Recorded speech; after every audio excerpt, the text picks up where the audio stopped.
Join me in this prayer. Ang tigong sang Ginoo sa Baguio. Dayawan ninyo ang Ginoo, langit nun nga mga tinuga nga may kabuhi. Dayawan ninyo ang iyahimaya kagahom. Dayawan ninyo ang mahimayaon nga ngalan sang Ginoo. Kung magpahayag ang balaan, magsimba kamo. Ang tigong sang Ginoo, mabatian sa mga kadagatan. Ang mahimayaon nga Diyos, nagadugoog. Kag ang iya tingog mabatian sa mga kalalawran.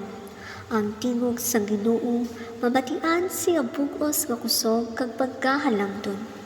Ang tingog sang Ginoo nagabalin sa mga kahoy nga sentro. Bisan ang mga sentro sang Libano.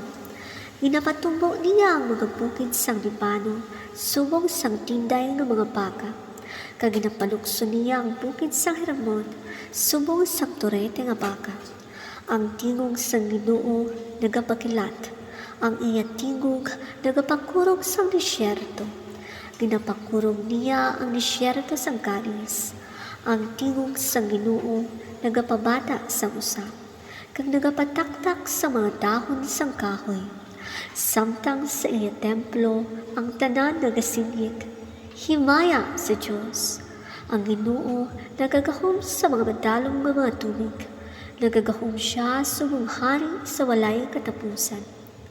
Ang Ginoo nagahatag sing kusog sa iya mga tawo, kag nagahatag siya sing paghidait sa ila. A prayer in times of calamities and disaster. Ang tingog sang Ginoo sa Baguio.